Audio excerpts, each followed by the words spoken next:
Los oponentes de la salvación de señorío admiten que una de las razones por las que excluyen la obediencia de su concepto de fe, de la fe que salva, es hacer sitio en el reino para quienes profesan ser creyentes, pero cuyas vidas están llenas de pecado.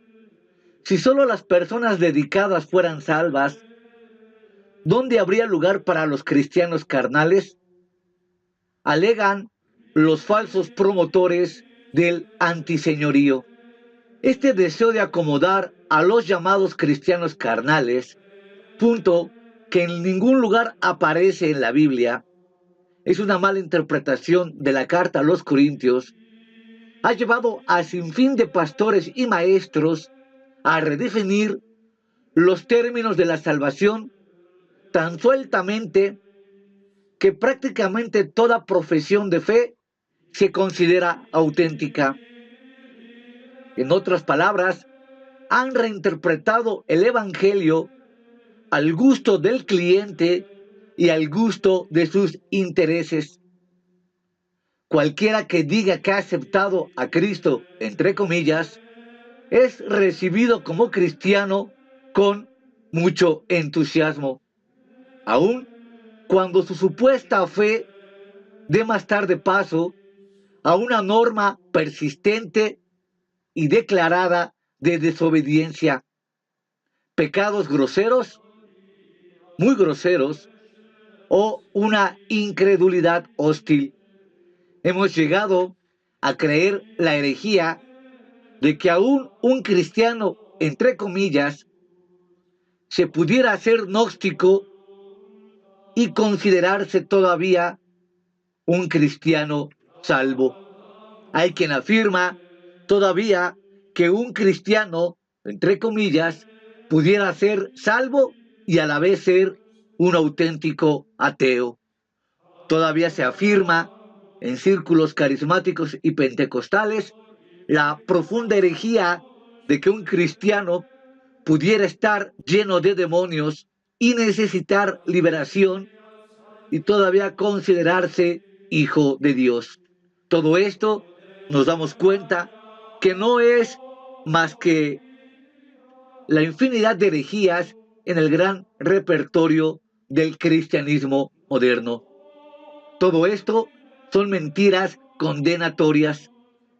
Nadie, nadie que viva en desobediencia con Dios y que niegue al propio Dios debe ser engañado, haciéndole pensar que porque una vez hizo una profesión de fe en Cristo, que seguramente fue falsa, está eternamente seguro. Mateo 10:33 es muy claro. A cualquiera que me niegue, yo también le negaré. Y segunda de Timoteo 2:12 dicta, si le negamos, él también nos negará. Y todo esto apunta así por la sencilla razón de que el Evangelio según Jesucristo, como hemos visto, apunta sin lugar a duda a la obediencia. Los modernos conceptos de evangelización, las nuevas reinterpretaciones de Cristo y las nuevas reinterpretaciones del Evangelio han dado como resultado todo el rompecabezas de extrañas doctrinas que populan hoy en las iglesias.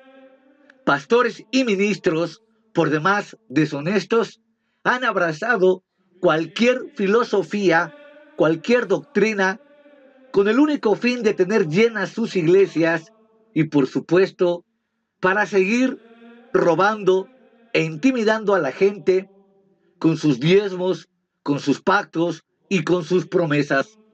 La verdad bíblica de que la salvación de un hombre es para siempre es verdad, pero los cristianos contemporáneos le han dado a esto el nombre de la doctrina de la seguridad eterna. Probablemente la terminología de los puritanos es más apropiada. Ellos hablaban de la perseverancia de los santos. El punto no es que Dios garantiza la seguridad a todo aquel el que dice que acepta a Cristo, entre comillas.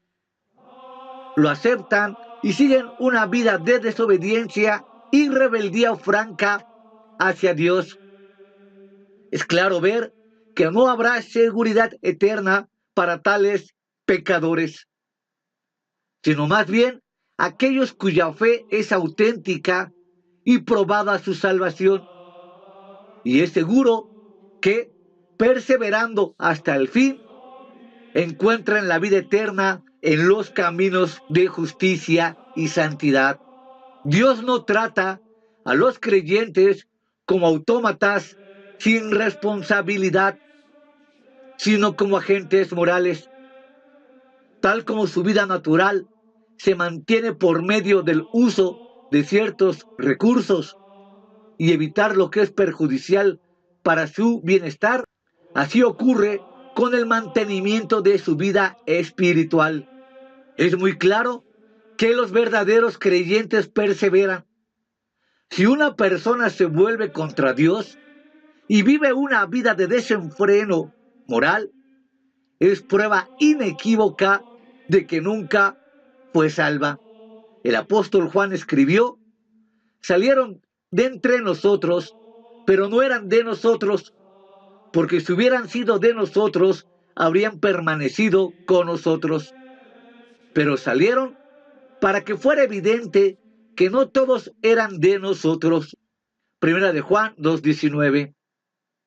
No importa lo convincente que el testimonio de una persona pueda parecer, cuando se convierte en un apóstata, demuestra de forma irrefutable que nunca fue salva. Judas es un ejemplo excelente de un creyente profeso que cayó en la apostasía absoluta. Siguió al Señor durante 3 años juntamente con los otros discípulos. Judas parecía ser uno de ellos. Es probable que él mismo se considerara un creyente, al menos en lo externo. Es dudoso que hubiera haberse unido al grupo de Cristo con la intención de volverse contra él. En algún punto del trayectorio se volvió ambicioso, pero es difícil que esto hubiera sido su motivación en el principio. Ni Jesús ni los discípulos tuvieron nunca nada de valor material. Mateo 8:20. Al parecer, Judas compartía inicialmente la esperanza del reino de Cristo y probablemente creía que Jesús era el Mesías. Al fin y al cabo, él también lo había dejado todo por seguir al Señor. En términos modernos, Judas había aceptado, entre comillas, a Jesús. Durante 3 años, día a día, estuvo ocupado con Jesucristo. Vio los milagros, escuchó sus palabras, incluso participó en su ministerio. Durante todo ese tiempo, nadie puso su fe en tela de juicio. Tenía la misma posición que los demás discípulos, a excepción del propio Salvador, que conocía los pensamientos del corazón de Judas. Nadie sospechó nunca que este hombre traicionaría a Cristo. Aún así, mientras los demás se iban haciendo apóstoles, Judas se iba convirtiendo calladamente en un apóstata, una herramienta calculada de Satanás. Como quiera que pudiera parecer su carácter al principio, su fe no era auténtica. No había sido regenerado y su corazón se endureció gradualmente, de manera que se transformó en el hombre traicionero que vendió al Salvador por un puñado de monedas. Al final, estaba tan preparado para cumplir los mandatos de Satanás que fue poseído por Satanás mismo. Juan 13:27. Judas era un hipócrita tan hábil que permaneció dentro del grupo hasta el final. La noche en que traicionó al Señor, estaba en el aposento alto sentado junto a Jesús. Incluso permitió que Jesús le lavara los pies. Y esto fue después de haber hecho el pacto para traicionar a Jesús por 30 piezas de plata.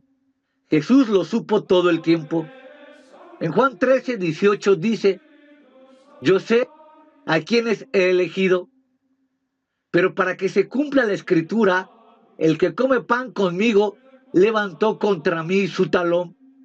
¿Por qué escogió el Señor a Judas? Para cumplir la escritura. Jesús citó aquí el Salmo 41:9. Otro salmo que profetiza de Judas es el 55, versículos 12 y 14, que dicta: si un enemigo me hubiera afrentado, yo lo hubiera soportado. Si el que me aborrece se hubiera levantado contra mí, yo me habría ocultado de él. Pero fuiste tú, un hombre igual a mí, mi compañero, mi íntimo amigo, que juntos compartíamos dulcemente los secretos y con afecto nos paseábamos en la casa de Dios. Este es un cuadro perfecto de Judas. Estaba tan cerca del Salvador como lo pudiera estar cualquiera, pero se hallaba tan lejos de la salvación como se puede estar. Hubiera sido mejor para Judas no haber nacido.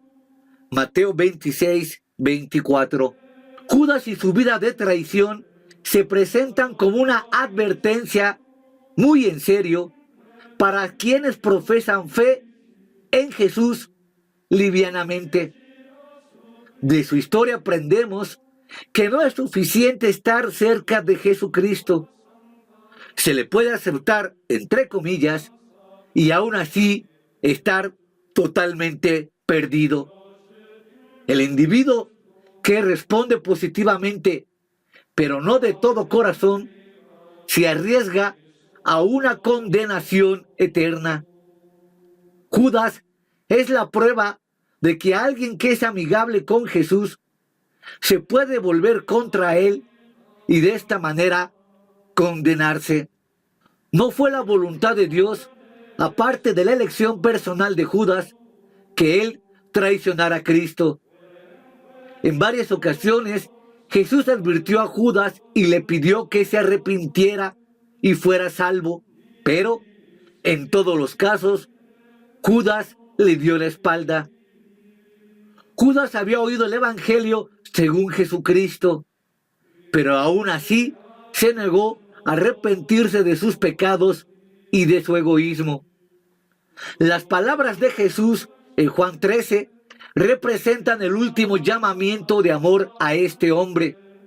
Al final, sin embargo, el misericordioso llamamiento del Salvador condenaría a Judas en la dureza de su corazón. Juan 13:21 describe un momento dramático durante la última cena, la noche que el Señor fue entregado. Jesús se conmovió en espíritu y testificó diciendo: de cierto os digo, que uno de vosotros me ha de entregar. Imaginemos la conmoción que debe haber sacudido aquel grupo, a todos excepto a Judas. ¿Qué es lo que turbaba a Jesús? Probablemente muchas cosas. Puede haberse sentido turbado a causa de su amor no correspondido por Judas, o por la ingratitud del corazón de Judas, o debido a que odiaba profundamente el pecado y la encarnación misma del pecado estaba sentada junto a él. Puede que se sintiera turbado por la fría hipocresía de Judas y su inminente traición, o porque sabía que Satanás se movía en Judas. Judas era una ilustración clásica de lo despreciable del pecado, que el Señor tendría que sufrir en su propio cuerpo al día siguiente. Sin duda, todas estas cosas le turbaban, pero tal vez lo que más le turbaba era saber que la decisión que Judas estaba a punto de tomar o ya había tomado, le condenaría al tormento eterno. Judas, uno de los discípulos del mismo Jesús, nunca había sido salvo y estaba a punto de perderse para siempre. Los corazones de los discípulos se han de haber acelerado cuando Jesús dijo que uno de ellos le había de entregar. Ellos no sabían de quién hablaba. Mateo 26-22 dice que uno a uno le preguntaba: ¿acaso seré yo, Señor? Incluso Judas, haciendo su papel, preguntó: ¿acaso seré yo, Maestro? La respuesta de Jesús, tú lo has dicho, mostró a Judas que el Señor conocía su corazón. Resulta interesante que los discípulos estuvieran perplejos. Al parecer, Jesús había tratado a Judas igual que a los otros discípulos. Durante 3 años, Jesús había sido gentil, amable y bondadoso con Judas, exactamente como lo había sido con los otros 11. Cualquier reprensión por la incredulidad de Judas debió ser en privado y personal. Públicamente le había tratado como a uno del grupo. Todos los discípulos se habrían dado cuenta si Jesús hubiera tratado a Judas de forma diferente. Si se hubiera considerado a Judas como la oveja negra del grupo, alguien hubiera sugerido su nombre como posible traidor, pero nadie lo hizo. De hecho, Judas era el tesorero del grupo y los discípulos confiaban en él. Comparemos el odio que abrigaba Judas con el amor que sentía Juan por Jesús. Juan estaba reclinado a la mesa junto a Jesús, postura normal en un banquete. La mesa era una plataforma baja y todos los comensales se reclinaban en el suelo, apoyados sobre el codo izquierdo y usando la mano derecha para comer. Juan estaba reclinado a la derecha de Jesús y tenía la cabeza a nivel del pecho de Jesús. Cuando se volvía a hablar con él, la cabeza de Cristo estaría justo encima de la suya. Debido a su gran amor por el Salvador, a Juan le gustaba estar allí, cerca del corazón del Señor. Pedro indicó a Juan que preguntara a Jesús quién le entregaría. Entonces él, recostándose sobre el pecho de Jesús, le dijo: Señor, ¿quién es? Pedro y Juan pudieron ser los únicos que oyeron la respuesta. El versículo 16 dice: Jesús contestó: es aquel para quien yo mojo el bocado y se lo doy. Y mojando el bocado, lo tomó y se lo dio a Judas, hijo de Simón Iscariote.